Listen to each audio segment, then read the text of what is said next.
Dan yang anehnya lagi, dia tidak pernah minjem ke pinjol ataupun koperasi, tiba-tiba ADC ke rumah. Assalamualaikum warahmatullahi wabarakatuh. Apa kabar teman-teman semuanya? Semoga semua dalam keadaan sehat walafiat ya.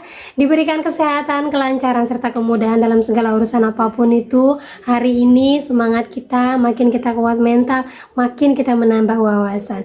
Amin amin ya rabbal alamin. Oke teman-teman, kali ini saya akan membahas tentang yang masih galbay, yang sudah lunas, ataupun yang baru mau pinjol. Perhatikan, tahun 2026 ini DC ngincar data kalian. Nah, seperti apa itu modusnya? Kita akan bahas secara tuntas. Tapi sebelumnya saya harapkan kalian semuanya sudah subscribe channel ini agar channel ini terus berkembang dan dapat memberikan informasi terbaik buat kalian yang galbay. Oke teman-teman, ini dia buat kalian.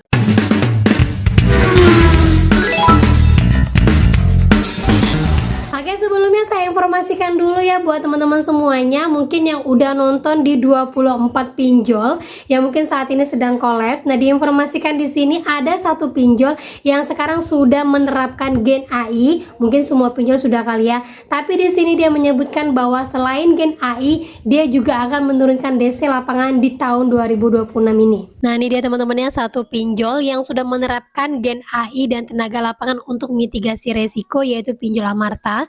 Disebutkan penerapan tata kelola perusahaan yang prudent melalui mitigasi risiko, mengolaborasikan machine learning dengan pendekatan lebih dari 10.000 tenaga lapangan. Selain itu, Amarta juga menerapkan credit scoring ataupun AI. Sistem ini menyesuaikan karakteristik borrower Amarta yang segmennya UMKM yang lebih banyak dijalankan oleh perempuan di pedesaan.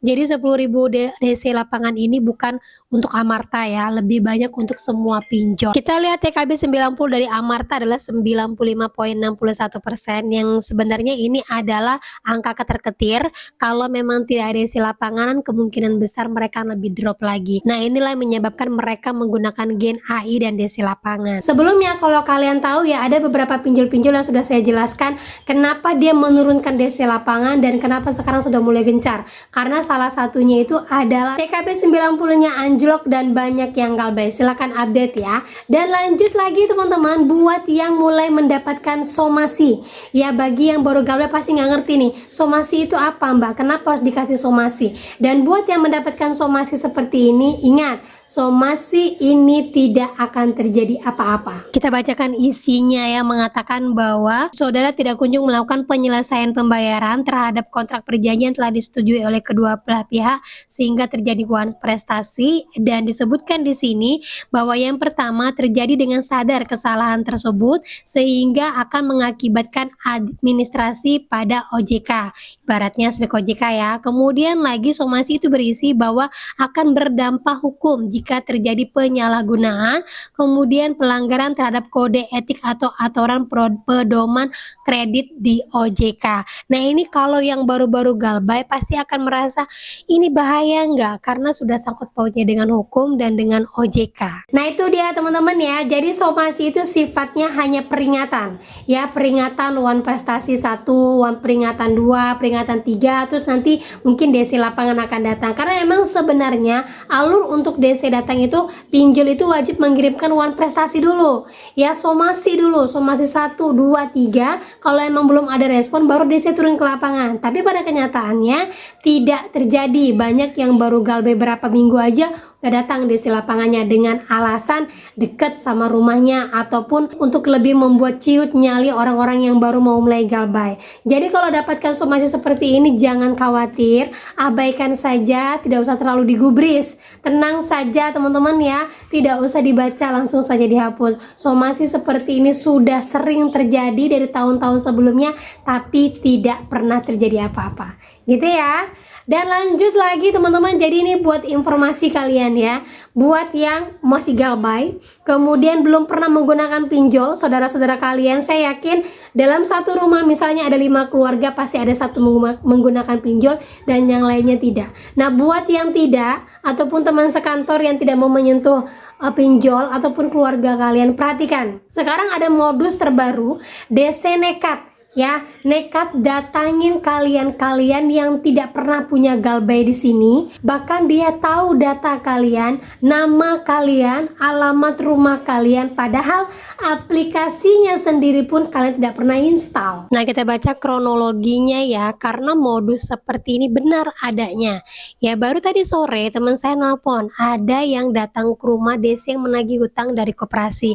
Dan yang anehnya lagi, dia tidak pernah minjam ke pinjol ataupun koperasi, tiba-tiba ADC ke rumah.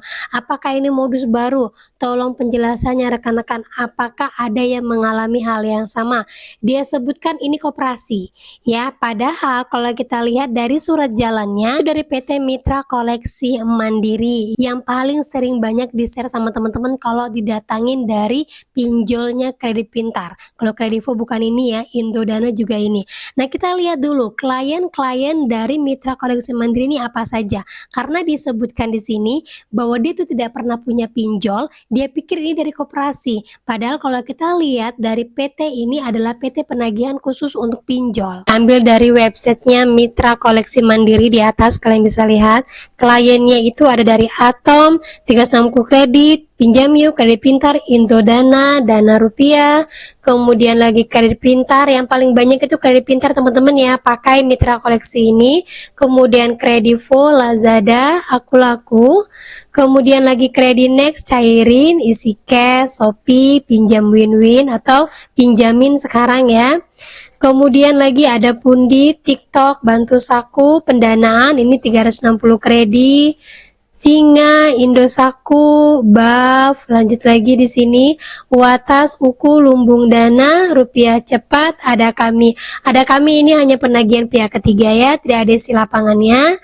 Dan yang terakhir itu ada Uangmi Atom 360 kredit. Nah, itulah klien-klien yang bekerja sama dengan Mitra Koleksi Mandiri, tapi saya yakin ini sudah ada yang berhenti sih ya.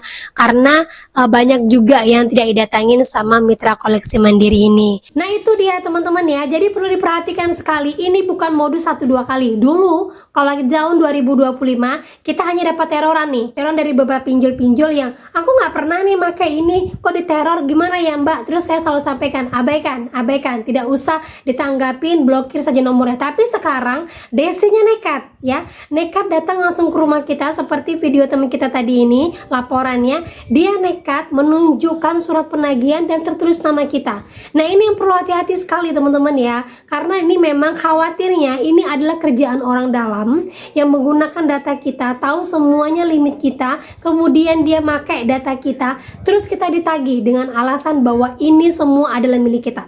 Jadi saya sampaikan hati-hati. Sebelum video ini saya sudah pernah juga sampaikan, ada yang ditagih dari Kredivo, padahal dia tidak pernah menggunakan Kredivo dan mau menutup akunnya. Ya, jadi yang kalian lakukan pertama kali ketika didatangi DC, minta DC-nya bisa membuktikan bahwa dana pinjaman tersebut itu cari ke rekening kita. Berapa nomor rekening kita dan memang kita punya rekening tersebut. Yang pertama, yang kedua, berapa nominal yang kita ajukan, kapan, dan tanda tangan siapa, dan bisa nggak mendeteksi bahwa memang itu diakses dari HP kita dengan nomor email yang ada di HP. Karena kalau email HP itu hanya bisa satu aja, setahu saya ya, satu HP untuk satu email. Bisa nggak dia membuktikan? Kalau memang tidak bisa membuktikan yang kita minta ini, berarti memang ada modus-modus skandal-skandal di dalam dari perusahaan pinjol yang mulai memaksa menggunakan data kita dan menagih secara terang-terangan, bahkan menggunakan pihak ketiga. Ini jangan khawatir, jangan takut yang seperti ini ya. Kalian bisa foto, videokan kalau memang DC-nya beringas, terus lapor kepada OJK dan lapor kepada kantor polisi. Ini ranahnya udah kantor polisi teman-teman, karena kita udah nggak menggunakan pinjol, data kita dipakai, kemudian DC-nya datang beringas. Kecuali kalau kita memang menggunakan pinjol, kita Galbay, kalau kita mau melapor kantor polisi kan agak sulit, karena memang kita pengguna pinjol. Tapi kalau udah seperti ini, kita udah nggak menggunakan pinjol, data kita dicuri, kita ditagih dengan intimidasi, jatuhnya ranah pidana. Ya, jangan takut yang seperti ini teman-teman, jangan gegabah, jangan buru-buru bayar, jangan konfirmasi sana sini, tenangkan pikiran kalian. Selagi dia tidak bisa menunjukkan bukti-bukti yang kita minta, berarti jelas data kita digunakan sama mereka. Tuh ya, Jadi mulai sekarang kabari keluarga kalian, terutama anak-anak yang baru mau tamat SMA. Tolong teman-teman ya, keluarga kalian ataupun yang mau kuliah, jangan pernah tanggapi sekalipun ada tagihan yang datang ke tempat kalian. Jangan pernah gubris atau abaikan yang mulai menawarkan pinjol ini itu kepada kalian. Dan kalau ada tagihan yang datang, bahkan itu masuk ke dalam slip OJK, jangan pernah akui kalau itu tidak masuk ke dalam rekening kalian. Ini ya modusnya makin menjadi-jadi. Saya tahu sekali dunia sedang bergejolak untuk masalah ekonomi, banyak berita simpang siur yang mungkin kita tidak bisa melihat kebenarannya. Tapi yang perlu kalian ingat, save keluarga kalian, jangan buru-buru bayar pinjol, jangan gunakan uang yang hanya sedikit ini untuk membayarkan pinjol, melunaskannya dan mengharap limit baru. Tidak akan pernah terjadi. Ya bagus gunakan untuk kehidupan kalian, untuk anak kalian, itu saja, selebihnya tidak ada. Jadi jangan takut untuk galbay, semangat terus. Oke teman-teman ya. Nah oke, itu dia informasi yang bisa saya sampaikan buat kalian. Semoga informasi ini menjadi mood booster, semangat baru lagi, kuat mental, dan akhir kata saya ucapkan assalamualaikum warahmatullahi wabarakatuh.